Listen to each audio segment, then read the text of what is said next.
just give a brief introduction of Professor Mats before we begin. First of all, thank you so much for coming here and being part of this workshop. Although Professor Alvesson needs almost no introduction within the management organization study space and even beyond, but as is the norm, I'll still go ahead and give a short introduction.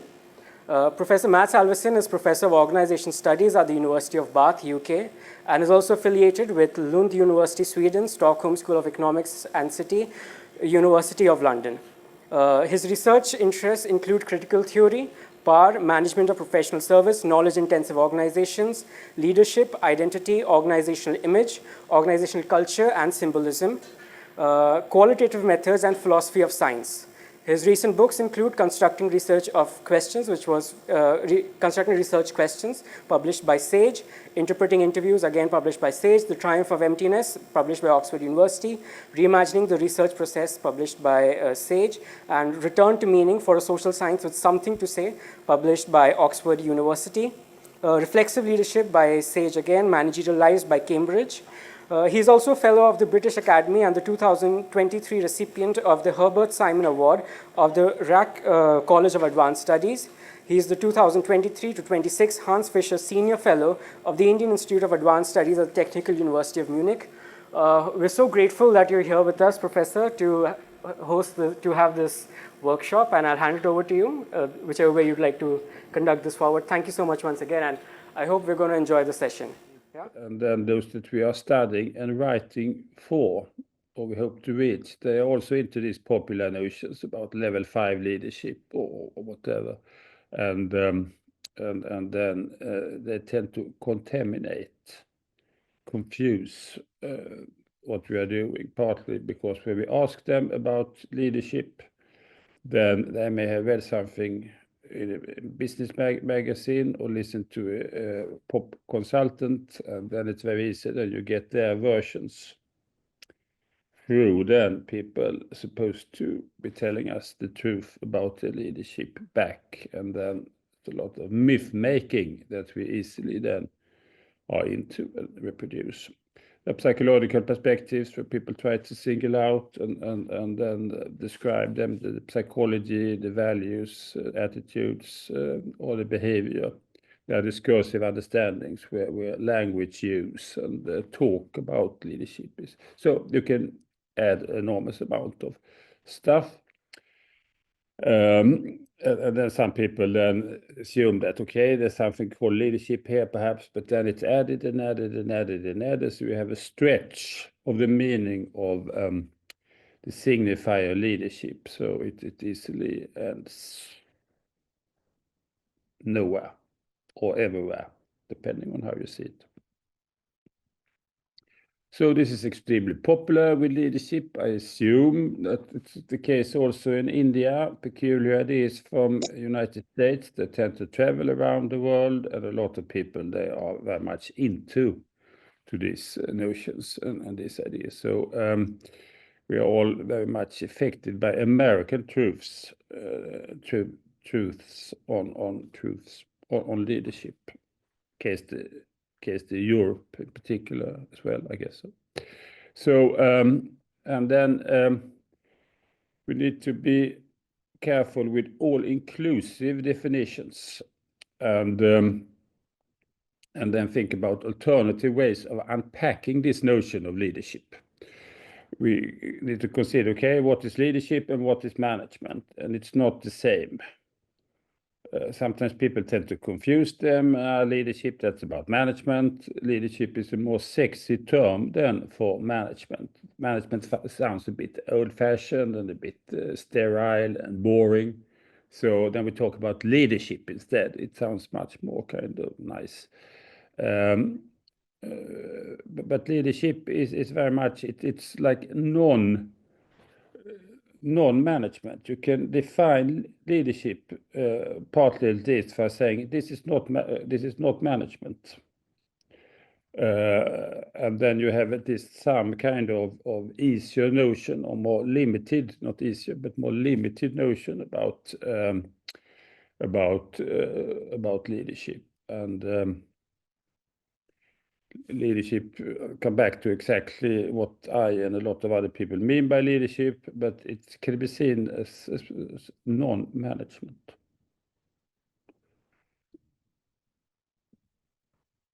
Sometimes people use horizontal collaborations, but that's a bit different than leadership. So it's also different than from people acting autonomously. So sometimes it's talk about self-leadership. Well, it's just autonomy. You're self-going. You don't need to say that I'm doing self-leadership. It sounds as if you're a bit schizophrenic. I'm leading myself. At least if I wake up in the morning and then I look myself in the mirror. Now you need to work. You need to try to come up with some creative ideas. That could be self-leadership. But if you don't have a split personality, then you probably don't need to lead yourself through the notion of self-leadership. You can just act autonomously. Often, so these are notions of leadership that you need to be careful with, because they just conflates stuff, and means that leadership becomes a messy field of absolutely everything. And in everyday life, that's not necessarily so important, but if you're into research, then you need to be sharp in your definitions, in your language use, in how you direct your attention, so you are not too kind of messy and clouded and study everything, or you study very different things because you don't have a clear idea of what you mean by leadership and how you can capture that kind of phenomena in your studies. So, and the second type of problem here, apart from this all-inclusive everything and nothing definition of leadership, you have the problem of leadership being indisputably good. So often people tend then to define leadership in a positive way. It means that you influence people so that they behave, act, think in a better way than otherwise. So it's seen as something very good.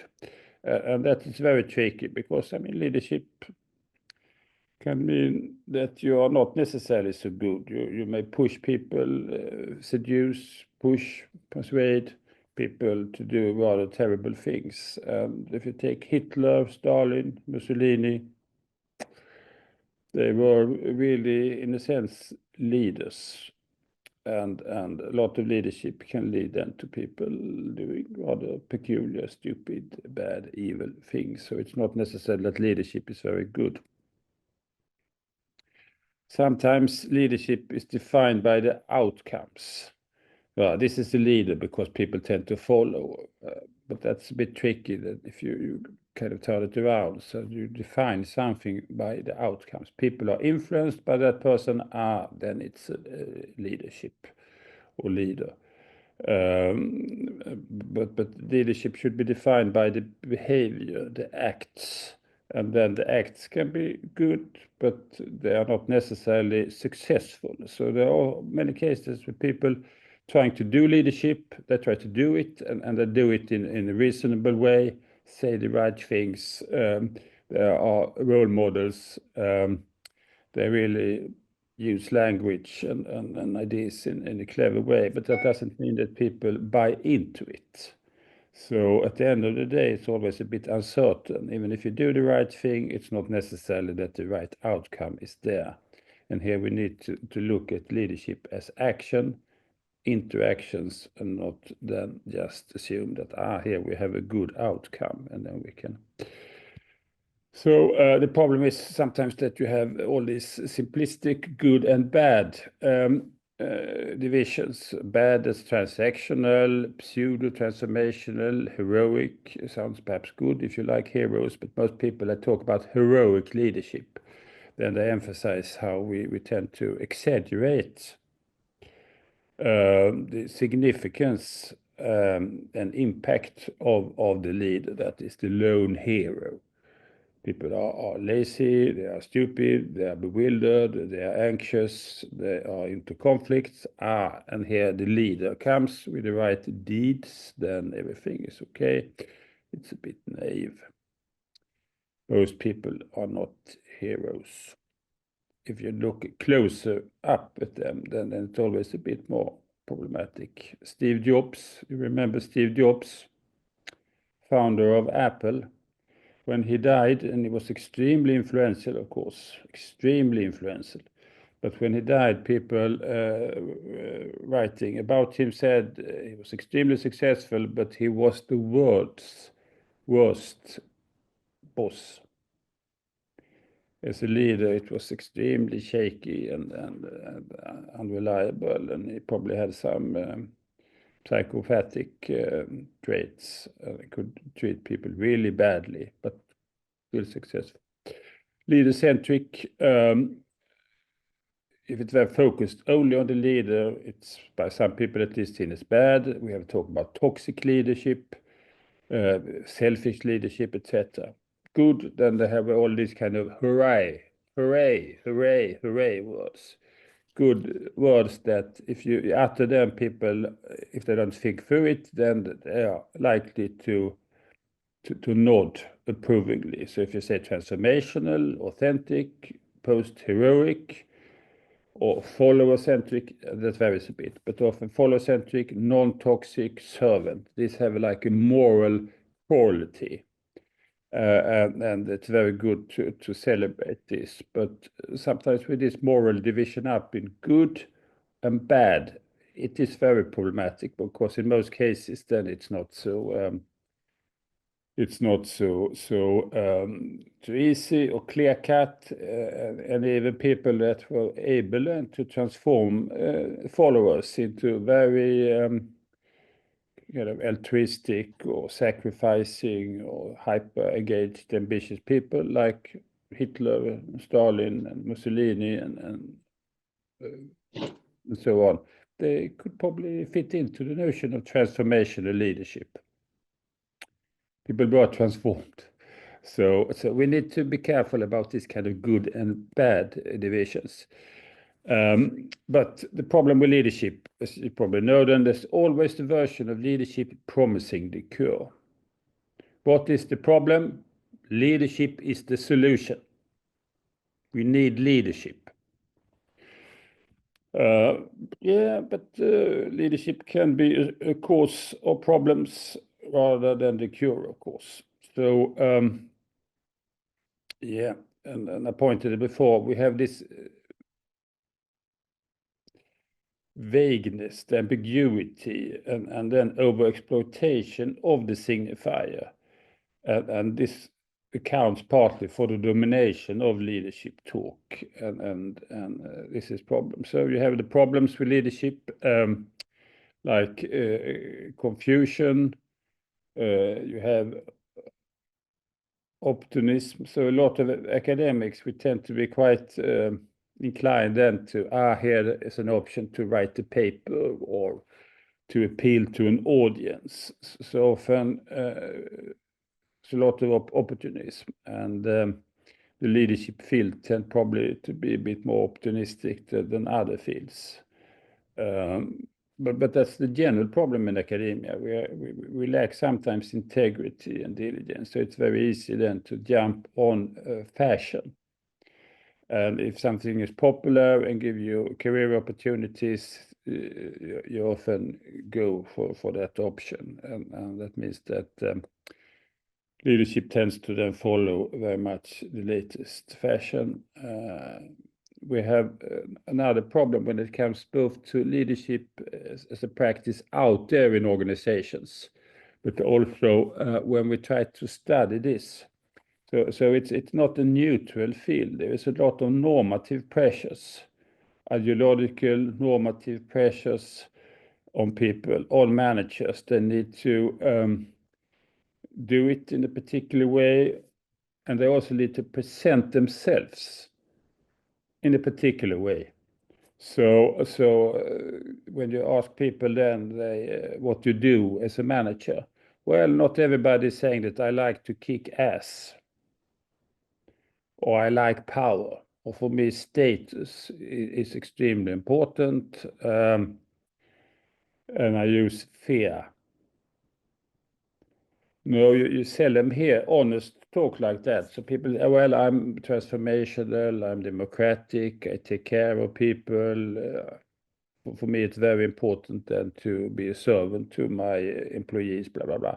There's a lot of pressures, in most countries at least, to appear in the same way, because there are various norms and ideologies and expectations on managers, including then for them to do leadership and be leaders. And of course, this normative pressure doesn't mean that they fully do this. This is the only thing that they do. But there's a tendency that they present themselves in a particular way. And a lot of research, talk about that a bit later when we talk about how to do research and methods. But the problem with a lot of research is that we study then presentation of self. We study people's self-presentations, how they like to appear, how they try to do impression management.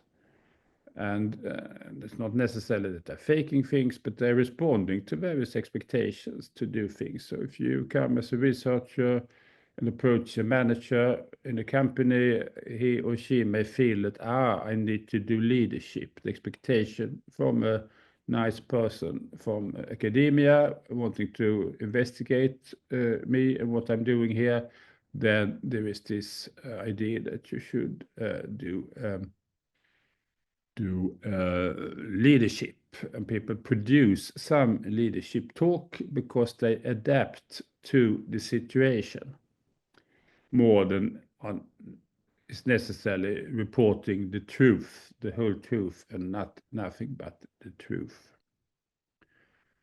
Or as the joke about it in the court, American court, do you swear to tell the truth, the whole truth, and nothing but the truth, so help you God? Response then from the witness, if I could tell the truth, the whole truth, and nothing but the truth, I would be God. And sometimes in research, we assume that people are God.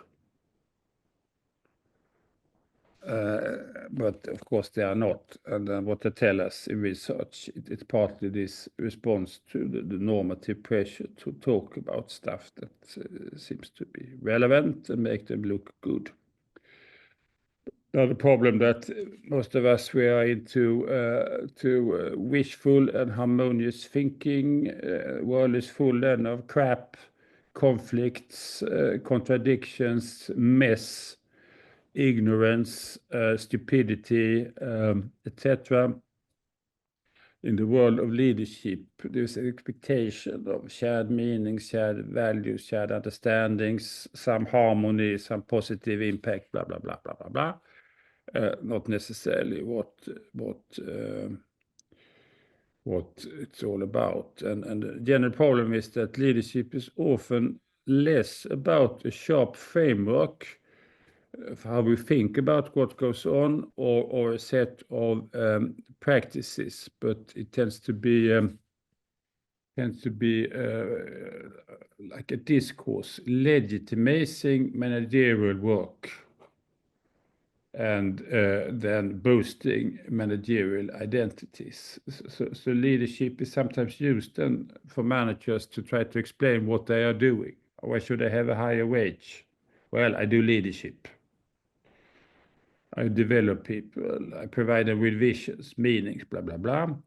It can also be seen as something that boosts managerial identities. So people then can feel better about themselves. So being a manager, doing admin, yelling at people, trying to make them work and doing supervision, etc.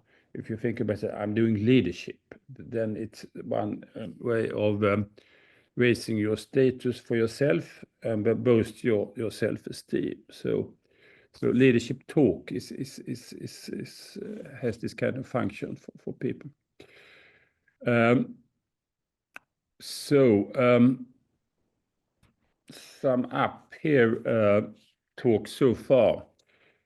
We have a discursive pattern, at least sometimes, where people are using leadership talk. We do that in academia, we do that in organizational practice, we're into consultancy or teaching and so on. Students often like to hear about leadership. I guess it tends to be covering a bit too much. It's all inclusive.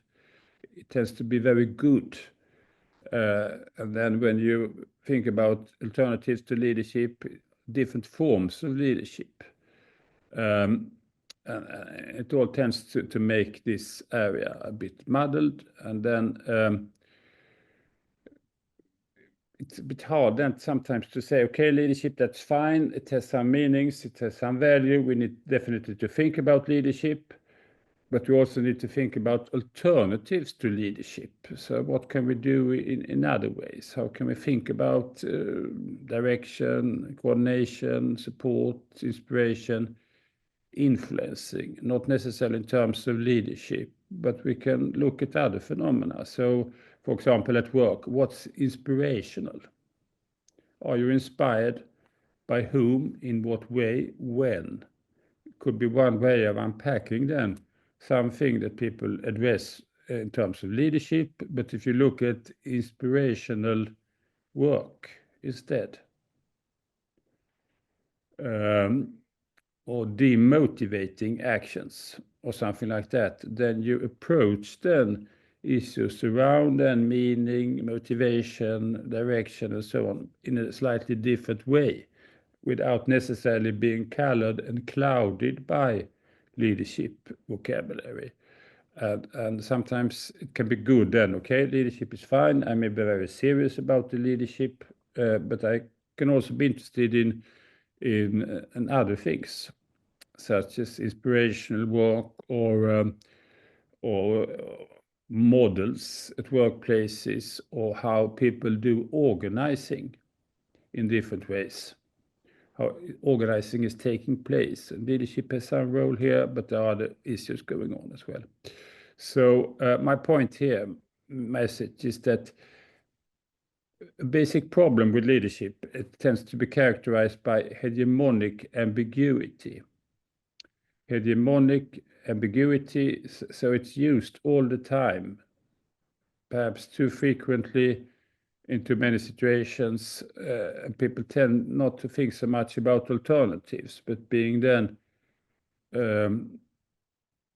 colonized by leadership, a leadership vocabulary, which is problematic, but it's partly also problematic because it's quite ambiguous, often unclear what it means and how people are using the term. And if you are into a situation where you do studies based on hegemonic ambiguity, then you are doomed to either fail if people discover this, or at least there are some problems and difficulties here. So try to fight this domination, and also try to find all the confusion coming from too much ambiguity being then just kind of accepted or non-acknowledged. So this is the key point so far, and then I will go over to what can be done. But before doing that, perhaps there are some people that like to say something, ask a question, or can we critique, or so you can just raise your hands if anybody wants to ask a question. I'll get you your mic. So Professor Niharika, yeah. So Professor Mats, while this is very interesting, one of the things that many of us have also come together to hear from you is your experience in doing some qualitative research and some things that people can take with them. So if you could also share a little bit about that, please. Thank you. Yeah. I thought I will actually do that. So Thank you. have- yeah. We Any have another other question comments here. or questions? Yeah, please. Yeah. Hi, Professor. So thanks for this wonderful insight. The question is, often in practical world, leadership is tagged to the position, irrespective of how they perform, just because they have climbed the ladder, it's tagged as leadership. How we can continuously educate practical world businesses so that they can, create a better job role and uh, go by the traits of leadership instead just by climbing the ladder. Yeah, I mean, there's an enormous industry with recipes and good ideas here. For me, the key point is very much that you need to be carefully thinking about this and try to avoid too many recipes and specific rules. I do think that the world, organizations, people, situations are extremely diverse. So one option here's like the framework, the recipe, this is how we could do things, and then we create good organizations. That's one kind of logic where you have like a truth or a framework or a solution that is more or less valid in generally. Then from the other side, then you have you can think about this from another angle, and that is that that all situations are quite unique. So you need to proceed from the local situation here. So what's the problem? What's the work about? Who are involved? What are the resources of these people? And then you try to work based on that, and then get the relation in order so that people agree broadly upon issues around, do we need hierarchy here? Is this a senior person that is much more experienced, much more kind of gifted, intelligent, creative, have the right overview? Should we then accept then a clear hierarchy, or should we not do that? So it's very much based then on people involved, trying to think through the situation and clarify their meanings, the understandings of this, and then you act accordingly. And in some cases, it means that you do very little leadership. You may do some supervision, sometimes some leadership. In some cases, then it's very much autonomy. People can be assumed to be able to do the work themselves, and then you can try to minimize then management, leadership, etc.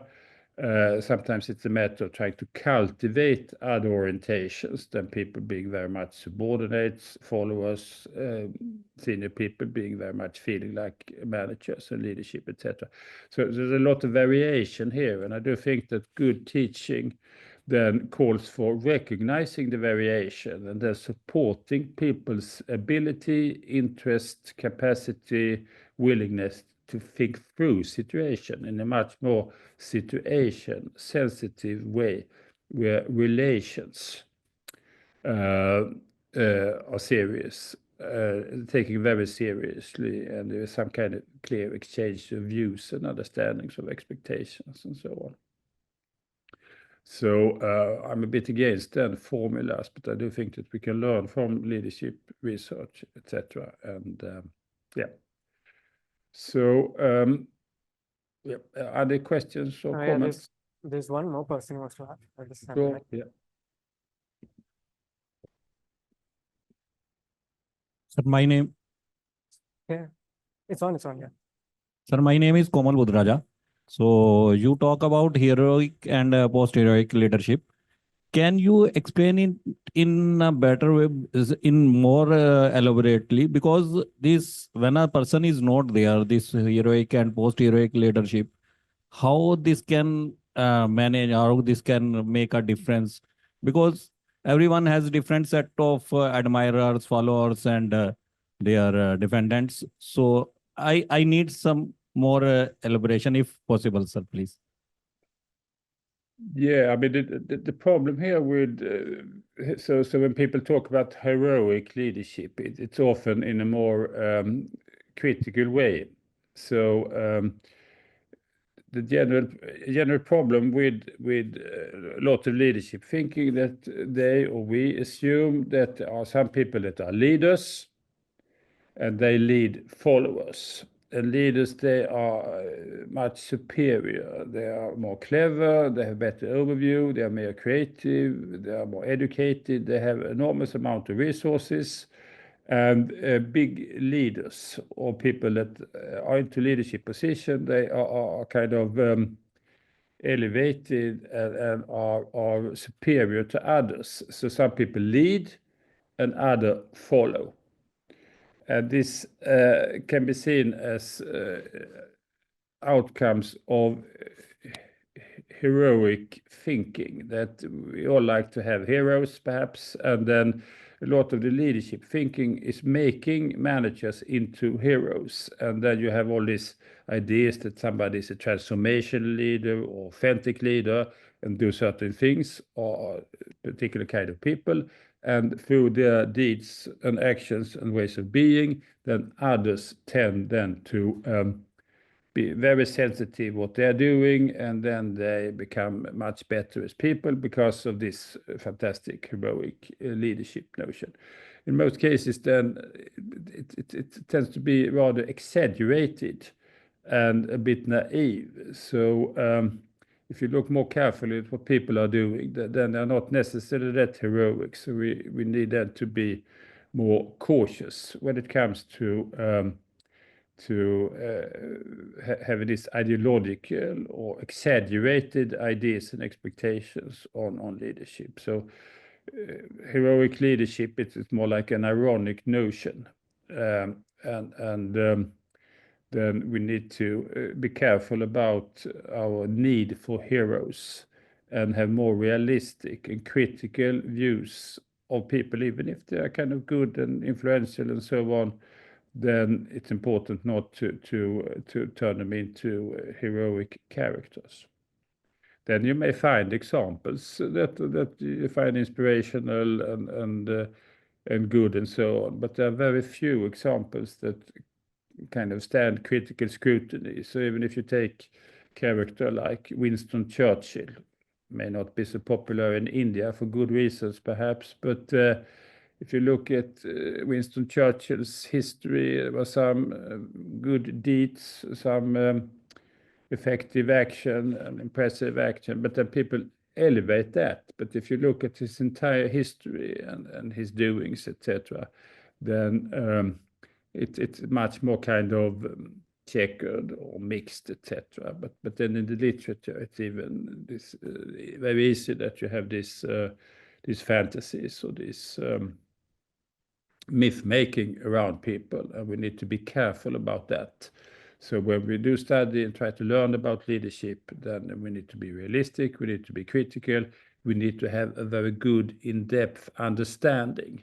And here, of course, qualitative research, good qualitative research enters the picture, and to some extent it tends to be very much in this non-heroic or post-mythical approach then to understandings of leadership. So we have one more question. We'll just take that one and then we'll get back to the presentation. That's fine? Yeah. I think it's around one second. Yeah. Hi, Professor. Sometime back you spoke about ambiguity in leadership. So could there be some issue of proxy leadership as well? Could you throw some light on that? Yeah, I think sorry, what do you think about that in terms of proxy leadership? Can you expand on the question? Yes, taking cue from your idea of ambiguity, people who come to power may not exactly be holding the status of a leader, and there could be someone else using them as a rubber stamp. Yeah. No, I think that in most cases then we do influencing in different ways. So there's a lot of influencing work going on in organizations. And of course, sometimes that tends to be systematic, it takes together, it's associated with position of authority, either as a formal manager or or a political leader, but it can also be a person that is just experienced, respected, worked long time, senior professor, senior physician, or a senior carpenter. And then they do a lot of this kind of influencing work. But I do think it becomes a bit different than if we try then to study not necessarily leadership, but we study influencing work and then see who is doing the influencing and how does this really work in more subtle, in multidimensional ways. And of course, a lot of this is informal. And the very concept of leadership really is not one of formal regulation based on a particular formal position, but leadership is then influencing work where somebody does something and others tend to take this seriously, or they are influenced in terms of ideas, meanings, understandings, self-view, priorities, morality, and a lot of other things. And this can come from different sources and different groups. And in qualitative research, okay, there are managers, we need to take that seriously. There are subordinates, you have organizational structures and hierarchies and expectations and so on. But a lot of things, they go on a bit outside, or it is not necessarily in harmony with all this. So then the trick in qualitative research is really then to try to see what goes on here and how can we approach situations, relations, influencing efforts, people's sense making of this in more careful ways. So qualitative research here, I think that's can be very advantageous, but then we need to move on from then listening to heroic stories about managers talking about their own managerial work, which can be valuable. Often it's a bit questionable exactly what that actually reveals. So we need to be a bit more perhaps skeptical in our approach there. Yeah. Thanks, Professor. So we'll move ahead with the presentation, or do you want to? Yeah, no, let's move on. Yeah. So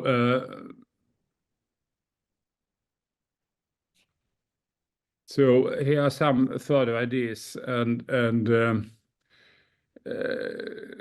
when we do research, of course, sometimes people believe that it's very much a matter of going out there and be open-minded. You interview people, you ask them, okay, what goes on here? What are you doing?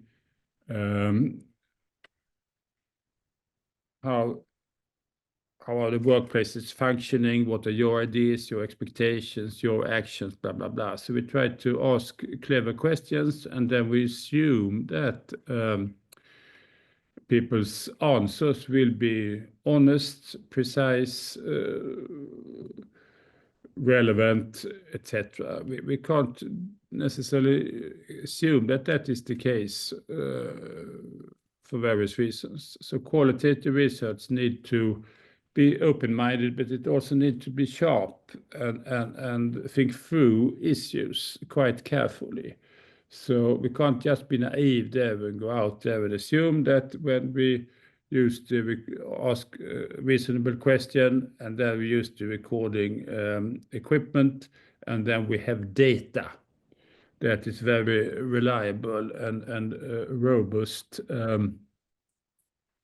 starting point then for doing the research. So if we take leadership as an example, but that could be the case with whatever we are studying. So if we're interested in people's motivation, drivers, how they make decisions, how gender is then being thought of, or the meaning, consequences of gender at the workplace. Whatever you are studying, then we need to try to be open-minded empirically, but we also need to be quite sharp and thoughtful and think through the situations that we encounter in advance. And if we take leadership as an example then of qualitative research, we need to think through, okay, I'm interested in leadership. What does this mean? What are the confusions and problems within academia, but also in the sites that I try to understand? So we need to take it seriously. We need also to take problems around ideology very seriously. It's easier to be in the natural sciences or in the STEM. They are not so much bothered by ideology. But when it comes to our field, social science, management, etc., it's full of ideologies. There are so many interests, ideas, expectations, moral views, people with ideologies around how the world should look like and how it should be presented and so on. So sometimes I think that, are we doing research? Yeah, perhaps we are very much doing ideology. And a lot of the leadership research tend to be very ideological, where you praise managers and emphasize their significance, and then those that are managers doing leadership, they are fine, good people, and their privileges and status should be preserved and reinforced. And the rest of us, then we are secondary kind of citizens or secondary organization members. So there's a lot of ideology around all this. And we need to consider that very seriously. We need to take the epistemic challengings very seriously. So what is knowledge around all this? So how can we produce knowledge worth something? Use frameworks, ideas, vocabularies, assess then empirical material, and think through what kind of knowledge claim am I doing? What is the purpose of all this? So some of us may be into truth telling. This is the truth. I've done a study. Now, based on that study, I can make a firm knowledge claim. This is how it works. Personally, I tend to be much more cautious about that, but making rather strong theoretical statements instead. So the interest is more that can we develop concepts, ideas, interpretations that make people think a bit differently. So I'm not so much into the truth-telling, reporting stuff about reality out there. So I'm more into the reflection, stimulating industry or mind stretching. So I think that a good study can expand people's mindsets, make them aware and think about other aspects than the more conventional one. So the mind-stretching researcher is a bit different than the kind of, I've done a study, now I report how it really is, version of the truth-telling here. But there are a lot of epistemic challenges around here. That can we say the truth? What can we report? What are our studies worth? So the nature of knowledge, etc. here.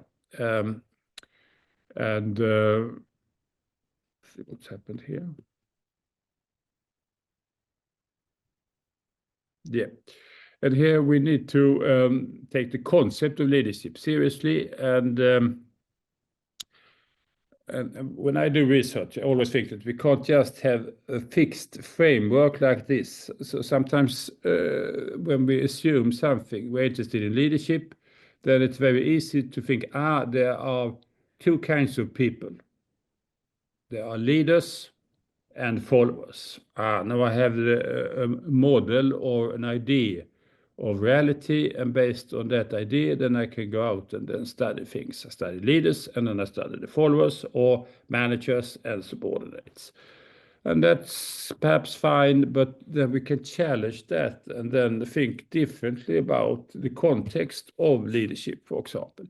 So, and then we assume that there may be vertical modes of organizing, but there may also horizontal modes of organizing. So it's not necessarily things go like this all the time. They may go like this, or they may go like this as well. And then you have more like a framework, or you have a set of ideas that you can consider when you approach all this. And we've written about this in a book called Reflexive Leadership, published by Sage a couple of years ago, where we tried to think about what the alternative ways of approaching leadership. So and then we take the vertical modes of organizing very seriously, and then we are not necessarily talking about leaders and leadership all the time. So you can talk about hips instead. A hip is a high influencing person or a high influencing position or a high influencing process. So in a sense, you can say that I'm a hip researcher. I try to study then highly influencing or high impact people, processes, or formal position, if that is crucial. And then, of course, then you have low impact people, processes, positions, lips. And then you frame it a bit differently. So when you do your qualitative research, then, okay, leadership followers, I have that on my mind. I'm aware of these concepts and then take them seriously, but I'm also thinking differently about this. And that can be that I think not necessarily about leaders, but I think about hips. High impact persons or positions that can be more temporal, or processes. So you encounter particular situations, so who is hip and who is lip here.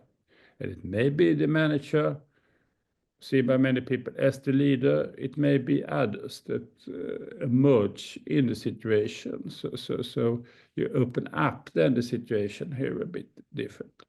Of course, related to this is the possibilities of more horizontal modes of organizing. So you are not necessarily so hierarchical or authoritarian or so on, but you have people that are in different ways then influencing each other. And then we talk about MIPS, mid-level impact, people, position, or process, where people tend to have an impact without necessarily being high impact or low impact. We sometimes have people also that are NIPS, no impact. They kind of move out of the situation. They are not interested. They don't bother. Don't make an effort really. But then we have a combinations of perhaps hips, lips, MIPS, and NIPS, and then you can study then teams, project group, department, unit, people trying to solve a particular problem. And then you do this, but with another framing.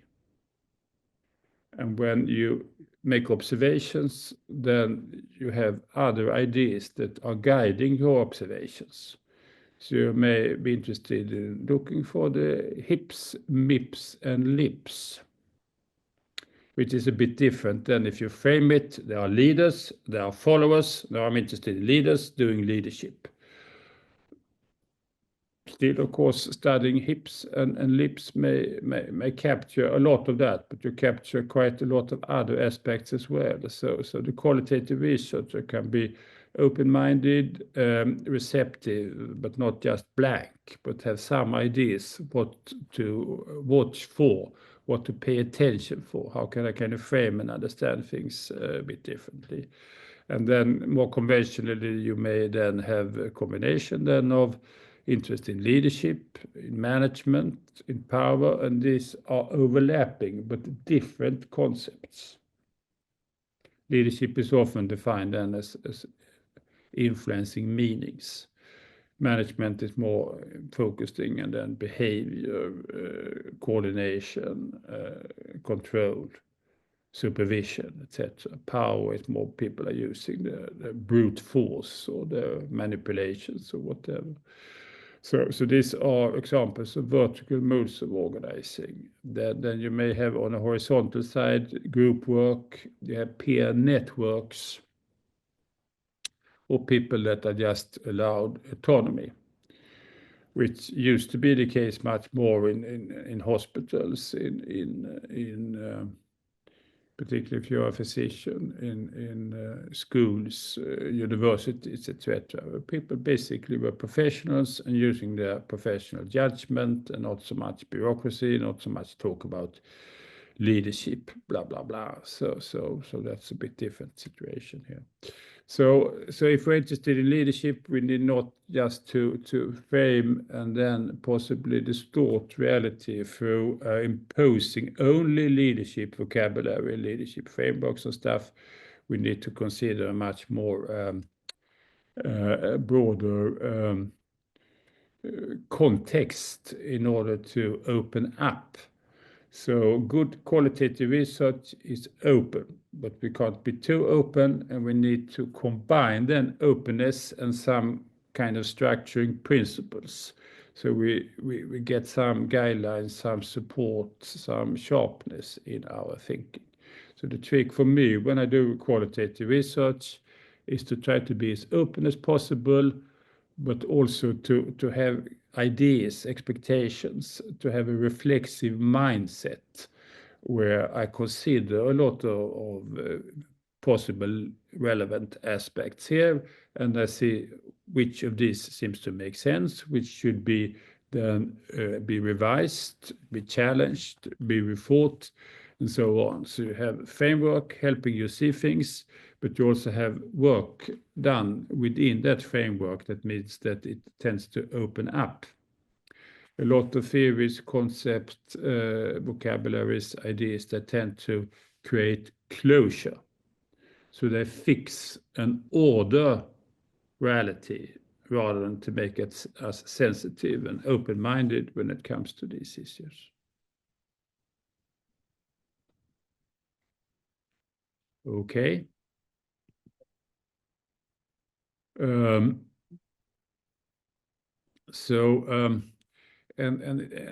one of my favorites is Clifford Geertz' Interpretation of Cultures. Are some of you familiar with Geertz? Hands up if somebody doesn't seem to be the case. He wrote a book called Interpretation of Cultures. There's a famous example there where he studied cockfight on Bali. So the Balinese cockfight is a classic, and then he looked very carefully what's happening when people there are participating or organizing watching the cockfight in Bali, and he goes very much into depth what goes on here, what happens here in this situation. And of course you have things going on the surface. There are cocks then trying to kill each other. There are people betting, they are shouting, cheering, a lot of things happening there on the surface. But the trick then for Geertz is then to find out what is this really about? Why all these emotions? While this enormous fuss around this cockfight. So he really tries then to unpack and do in-depth studies here.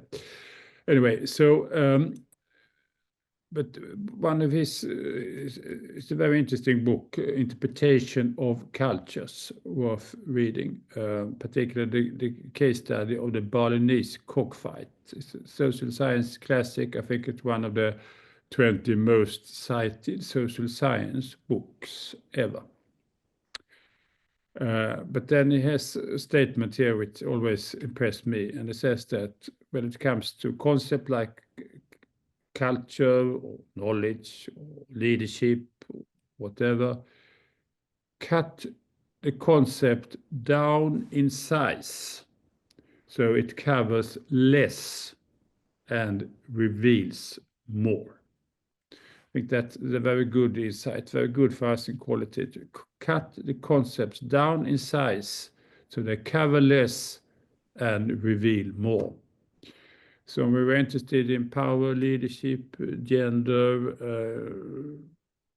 structure, hierarchies, decisions, whatever. Try to cut the concept down so it becomes a bit sharp.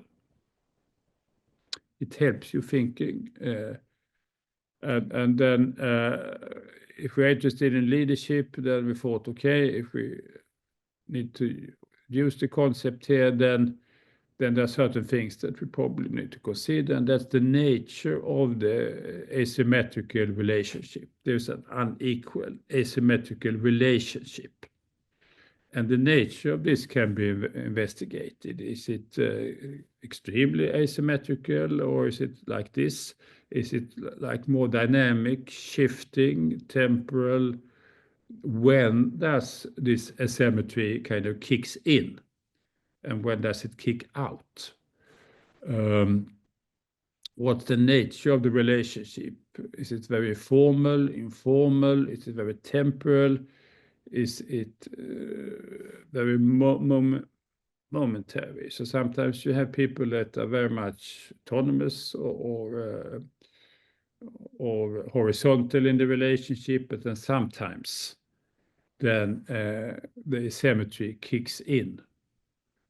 You have a meeting, you have an intervention, you receive an order, and then the relationship kind of kicks in. So when the relationship, and then it involves followers, and all these aspects around leadership can be interesting to study in different ways, but we need to take the elements seriously to understand asymmetry, understand the relationship, and then how people may take or do positions like follower or followership. Where leaders, it's one type of high influential people, where they try to, the key element of leadership, according to a lot of literature, including my own, then it means that you try to define meaning or reality for others. It's not that you kick ass, you tell people what to do, you give them a pay rise or something like that. You don't give them instructions, or that you try to define reality, you influence meaning. It's meaning making for others. So how people relate to schools, how do you see the pupils, how do you see students, how do you see customers, how do you relate to rules? Are you very much following bureaucracy, or do you see rules in a much more relaxed and casual way? Are rules something that you really should take as sacred, follow at all costs, or are rules there mainly to consider, often to avoid? And then leadership can mean the influencing of this. So sometimes people are pushed into rule following and take rules as a sacred object, or people see rules as more something that you need to avoid, minimize, to pretend that you are following, but not necessarily do it. But the meaning of rules, whatever technology, knowledge, that is something that leadership is about to influencing. And then if leadership is successful, people tend to more or less voluntarily, more or less enthusiastically accept the meaning making. So when the leadership act try to produce a particular meaning, an understanding, have a lot of respect for this decision, really follow this, or take it a bit more relaxed, people tend to accept and take that notion on board. So the reality defining, influencing acts are successful when leadership then is carried out in such a way so that people are fully on board and accept this, which happens sometimes. Often it does not fully happen because you have a lot of tension and different understandings and different interests and so on around all this. But all the stuff here, that it means that leadership, it's not so simple. It's a complicated assembly of different key elements. And if you're interested in really understanding what goes on, take it seriously, then you need to consider these aspects, and of course then how to really produce knowledge in your approach to all this. And we skip ideology here, I guess we can skip that. So we take some of the epistemic challenges more seriously. And here in qualitative research, we need to acknowledge complexity. We should not be overwhelmed by complexity, but knowledge contribution always means that you accept and you do some complexification of stuff. So it's not that leadership, followers, leaders do that, followers respond to that. That kind of very simplistic and crude reasoning is not necessarily what means that you understand things so well, and you can't make a knowledge contribution. You can't get published if that is what you're interested in. It is not in journals that people read and take seriously and respect. And you all know there's a lot of kind of crap journals out there that is not worth really considering. So most journal publications now, they tend to be not particularly relevant or good, perhaps. So you need to take the elusiveness of this phenomena seriously, but not only leadership. I mean, what is a decision? What is really a team? Take performance appraisals. What goes on here when you try to do HR or whatever? So most things that are a bit more elusive and harder to study than we imagine. It's not just a matter of going out there, ask the same question to 30 people, and then you gather all the data and you sort it out and you find a pattern, then you have a knowledge contribution. No, it doesn't work like that. You need to think much more carefully about what you're doing and the elusive nature, the ambiguities, the complexities, and so on around all this. And of course, a lot of leadership, if we take this as an example then of broader qualitative research consideration, then there's a tendency that we used to be interested in leaders, which is more easy perhaps to study. I'm interested in leadership. Well, here is a manager, then I interview him or her about leadership. Then it's very much about the manager seen as a leader. But if we are more interested in leadership, then we should be interested in practices, in specific practices where people are doing something in an interactional context. So we need to look for specific leadership practices. And that's not so easy necessarily. So you can say, okay, I'm interested in leadership. I identify somebody that is a manager, he or she is probably doing leadership, then I follow that person, and then I find through interviews, through observations, after some time, X number of leadership practices, and I study them in depth.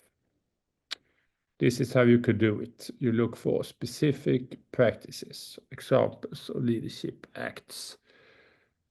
That's often a bit tricky because sometimes we don't know, okay, what of all the stuff that the person is doing is really leadership.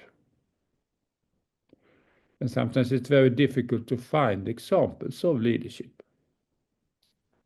And even if we think we find one, how can I show that this is an example of leadership and not just people chatting, small talking, nagging, using power, kicking buttons, etc. So in reality, it is not so easy to find out then what is really the leadership here. Often when you follow shadow managers for some time, you don't find anything that is a clear-cut example of leadership. It's not so that they suddenly in a workplace, some person a bit older, more well-dressed than others, stand on the table and then give a lengthy speech with loud voice and waving the hands, and others they sit there and yes, leader. It's seldom happens like that. So it's not easy to find the leadership practice all the time, and then of course ethic and emic approaches. You can see things from the outside, you make observations, you have a more theoretical view on all this perhaps, or you have an emic approach. We really try to get closer then to people's their own notions, their own meanings, their own understandings of stuff. So often you need to combine these in different ways, of course. A lot of efforts then to study, for example, leadership or something else, then there's a lot of technical, methodological refinements, promising rigor. You have new tools, you have questionnaires, you have observation schemes, and so on. Personally, I found that the tool that you need to use is your own brain. As Hercule Poirot, the famous Belgian detective in Agatha Christie's crime novels, he says you need to use your little gray cells to really think through what you are doing and what's happening here. So yeah. So there's a lot of advice.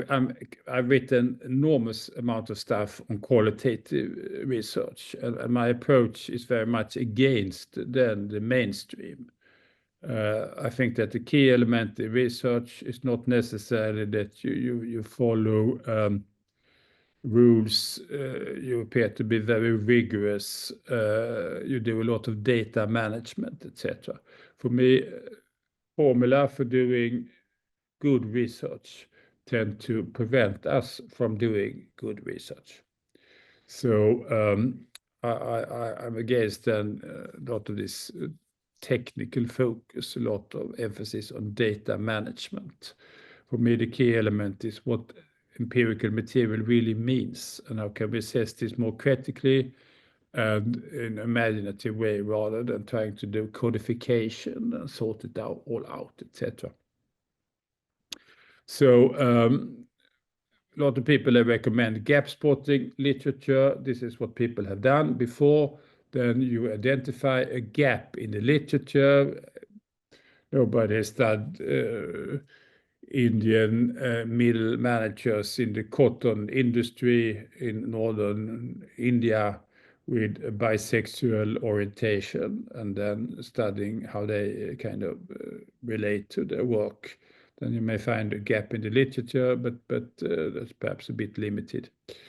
And there's a lot of formulaic research. Follow the formula and everything tend to be okay. To some extent, you need to follow the recipe, the formula, but focus instead on then getting some new ideas, new framings, work with counter assumptions. So normally we assume that the world is made up of two kinds of people, leaders and followers in fixed position. These are dominant assumptions. Counter assumptions can be, no, that is not how the world is functioning. People tend to be much more fluctuating, and the relations may be much more confused and non-aligned. So the leaders, they may have, or managers, they may have certain ideas, and others, they may have rather other ideas, and they are not necessarily meeting each other. So that's an alternative assumption here.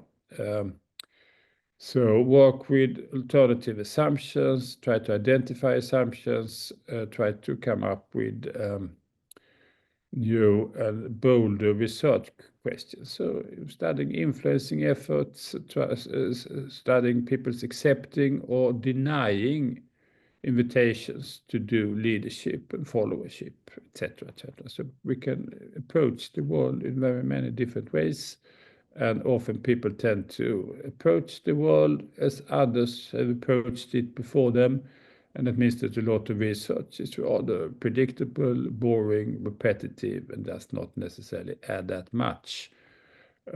So these are some of the challenges one could consider when doing qualitative research on leadership and other phenomena.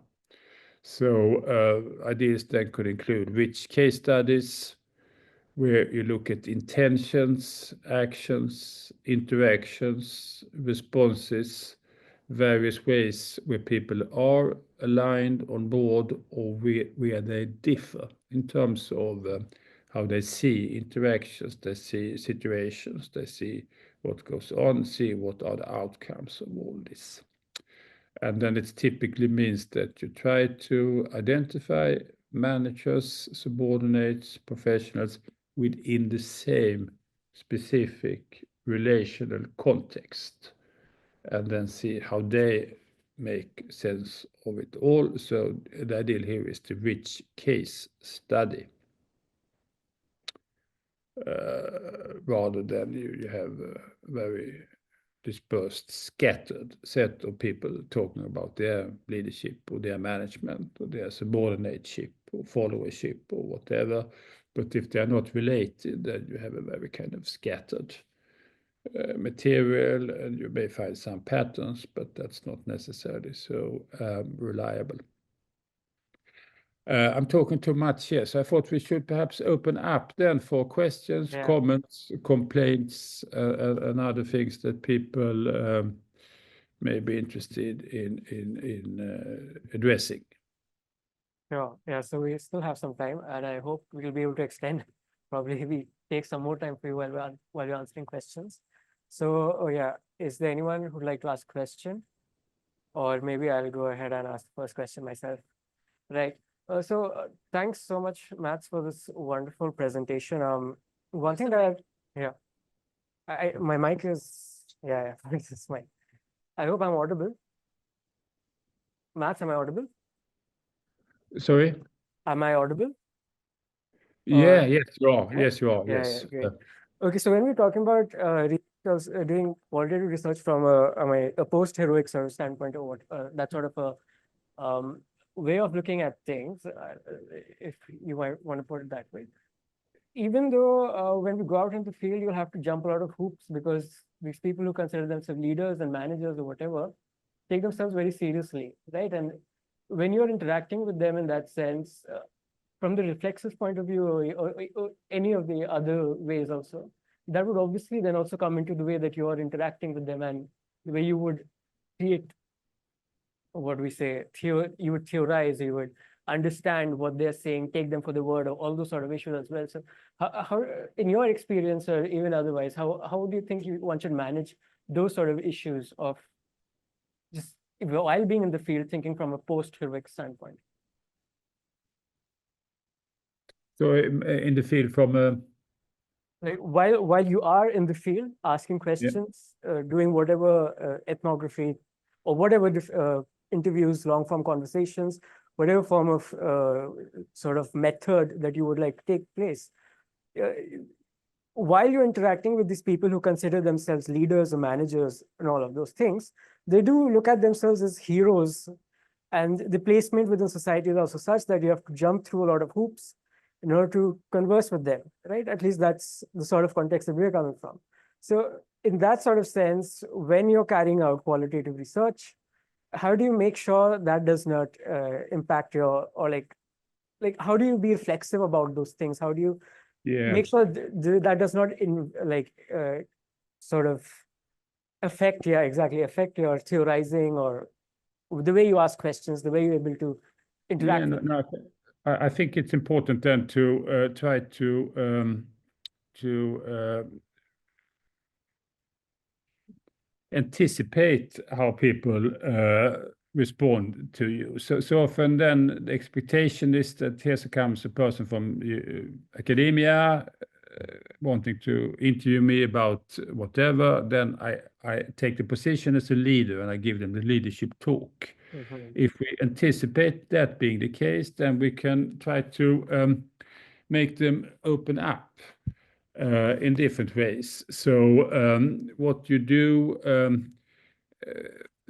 and we can ask them in different capacities. So you are perhaps a leader, but you also subordinate. You are an engineer. You are a colleague. You are a female. You've been working in this camp for such and such long time, or organizational hierarchy, you are placed here. You are middle manager. You have a lot of people above you, perhaps. You have different types of relations with other people. So you can try to ask then questions that seems to open up and make them bypass inclinations then to just present a particular self-view. So it's a bit more open. And then you can ask them, I mean, you are a subordinate manager. You are very much a follower. I mean, they may not like to hear that, but you can then, so as a follower to your manager, how would you say that you, when you try to do leadership in relationship to your own subordinates, what's the relationship then between your subordinate position and your actions in relationship to people that are your subordinates? So then you open up for another kind of mindset rather than I'm the leader of people here, because also most people that may think that they are leaders, they are perhaps mainly subordinates in a large organizational hierarchy. So you frame it differently, and then you can ask questions. You as a leader, you as a subordinate, what you do in relationship to your own subordinates. So you try to position people in different ways. And then do repositioning in interviews. So you see if you can open up and you can get some other interesting aspects around them. And you can invoke gender. You as a man here, that you think that makes a difference, how you respond, how you relate to others, etc.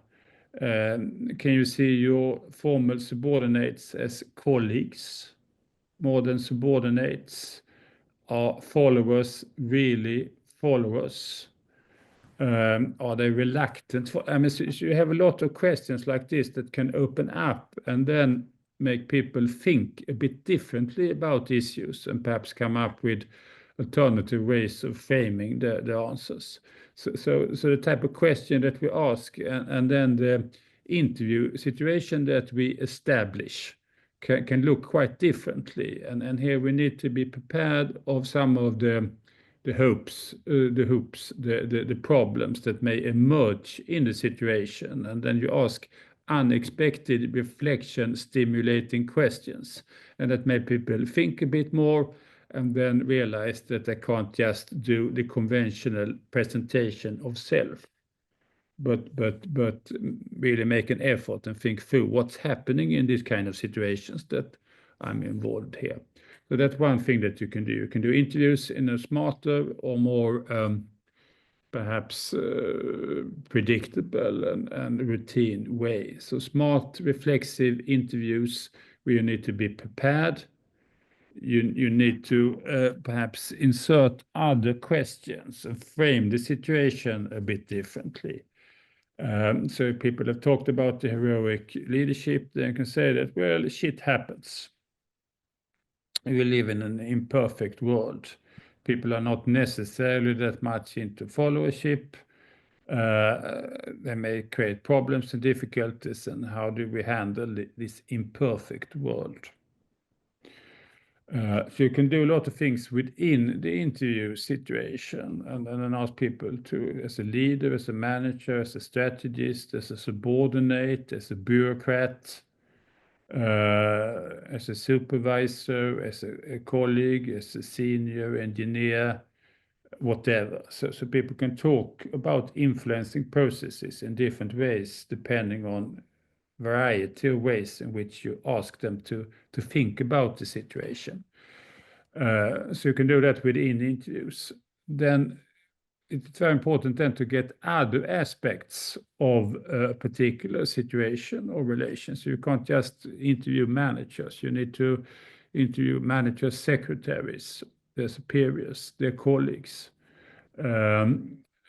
their subordinates, and then you get some. So what's the manager kind of doing then, and how do others see this? And then you get another story, another view on all this. And sometimes you can confront the view. you need to be careful here, so you can't reveal exactly what other people have told you, but you sometimes can say it, okay, that I'm a very kind of democratic and good and humanistic manager. Well, but then if you talk to others and they say that, well, not necessarily, sometimes ill-tempered, shorter time, prioritize meetings with other managers, don't care so much about the employees, then of course you can ask questions about all this as well in a careful way, but you may say that, okay, understand that you think that you really would like to interact a lot and be supportive to your subordinates, but often managerial life is very much regulating and interacting with senior people. For various reasons, you need to manage your career, you need to make sure that you are on board and have support for senior people, etc. And that may mean that you are not necessarily addressing your subordinates particularly much. So if you have like input from other data sources than only one person talking about him or herself, then it's much richer and better kind of material, and you can patch together richer and more realistic stories about all this. Then, of course, the best thing is typically to make observations. So you are not just listening to people's interview talk or then filling in questionnaires or whatever, which I think is not necessarily a good thing in most cases.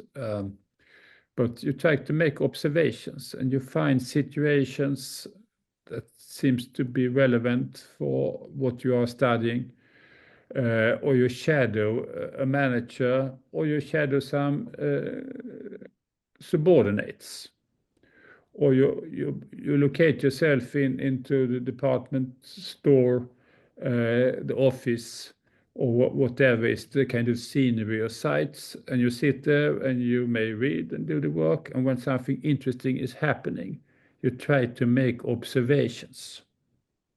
And then in particular, I mean, you can't observe everything, but you may pay particular attention to interactions that seems to be interesting, rich in meaning, revealing, and allow you to say something about then leadership interactions.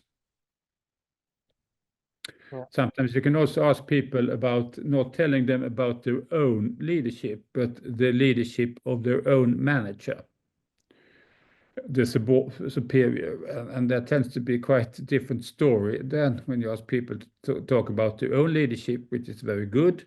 When it comes to other people's leadership, it's not necessarily fully as good, and that may be much more revealing and insightful to go for stories about other people than the person's own possible leadership. Yeah, so we'll have next question now. Hi, Professor. This is Madhura, and I have. Is it on? Yeah. I think it's Okay, it's on. am I I can hear all the way here from India to Sweden where I am. So either you have a very clear voice or it's on. Okay. Yeah. So, adding to what we just discussed, I studied manager as a coach. I studied it in an organization, and I went about interviewing different managers to understand their management styles. And we tried to take the 360-degree feedback method here. So we interviewed both them, their superiors, and people they were managing, as well as we collected some metrics. So, which were anonymous, and because it wasn't a very nuanced data, we were able to collect a lot of quantitative data that could be compared here. But then what we realized at the end of the day was when we were interviewing their superiors, we got a very different sort of feedback. And I think it's a very India specific problem where people are hell-bent on really impressing each other and want to tell a particular story about their management style or about their bosses or their personal experience. People try to make a front. So, especially with respect to interviewing the subordinates, especially the interviews largely, the kind of data that we collected in the quantitative aspect did not reflect what they were saying in the interviews.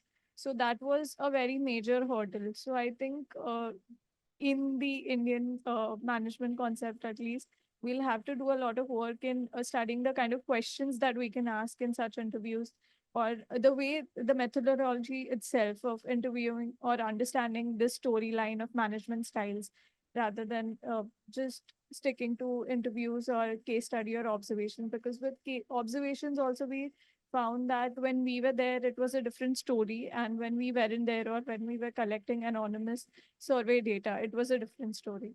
So that's what I wanted to say.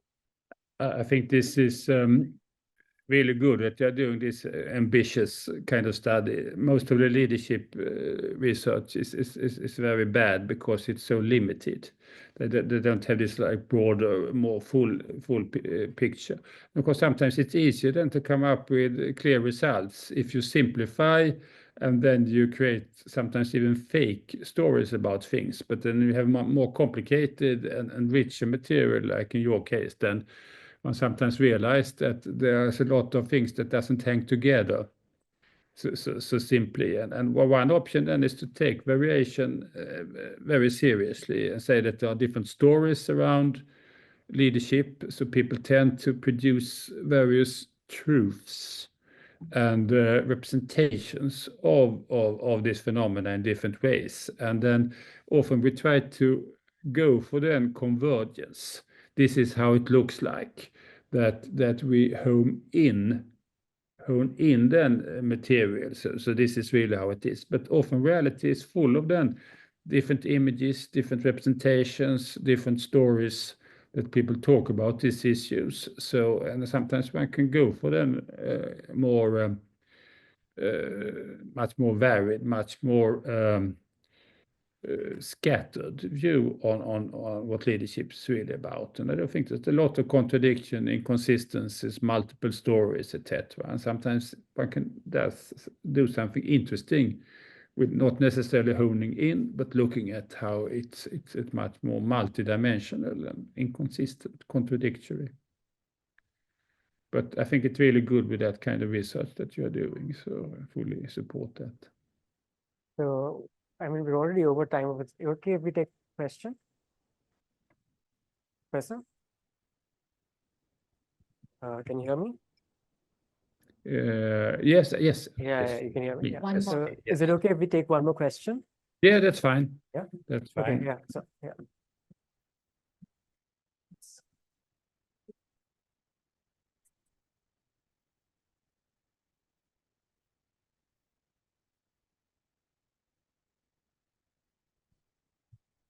Hello, am I audible? no, it's Awesome. yeah. Okay. So currently we have another issue roaming around.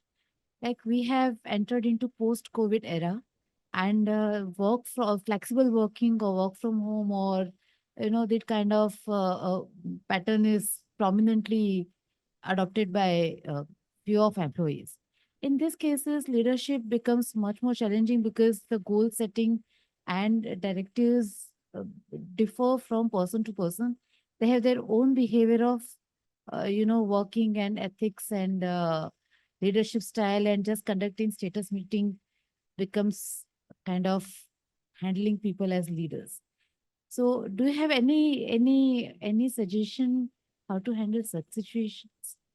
Typically post-COVID. Globally, India of course has a problem, but how it is in globally?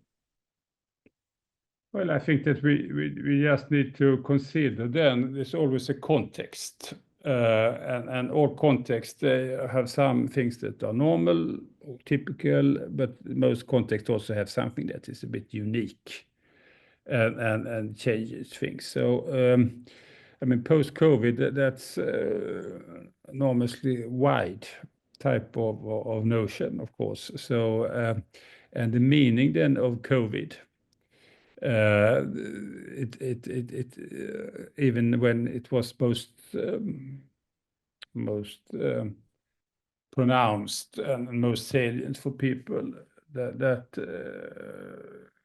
enormous variation. I mean, in Sweden, then we had a rather relaxed approach to all this. So people staying home a bit more and so on. So that didn't influence us that much. In other countries, there were panic, an enormous amount of constraints and so on. But in all situations, you can always find something. This is now an option. an opportunity to do something a bit differently, but because of the specific situation there. So the context is something that we all always should consider, and how that influence what people are doing, how they are receptive to stuff, and what they accept, and so on. So I don't think we can find a particular COVID or post-COVID leadership situation, but just consider then the context and then see how that can, in different ways, reveal new aspects. Changing concept means that certain things becomes a bit more visible, and then issues around then obedience or autonomy or whatever, they get another meaning, and then we can go for that and perhaps find something interesting to study. Thank you so much, Professor. I hope there are no more questions. So we've already extended our time. I've taken more time from you. So thank you so much for being with us today. Thank you. And I just doing show this you, session with last us. time I was in Ahmedabad, I got this as a gift. Oh, nice. Yes. I'm always using, looking at it yesterday and so on. So fond memories of That's my okay. previous visit to Ahmedabad. And We hope Thank we'll have you over here again sometime soon Okay. on campus. Yes. Thank Yeah. you, Mats, for preserving the coward. And we will be sending something to you very soon. And thank you Okay, that's so very nice. much for doing this for us. Thank you. Thanks very much for the invitation. I would really love to be there, but perhaps at another point. Maybe next year. Yes. Yeah. Next time. Okay. Thank you. Okay. Thank you. Thank you much. Take care. Goodbye. Good luck with the research. Yeah. Thank you to everyone else who joined us for this session. We now have high tea at the Forum Tower. So you can, thank you so much again. Yeah. Thank you. Thanks.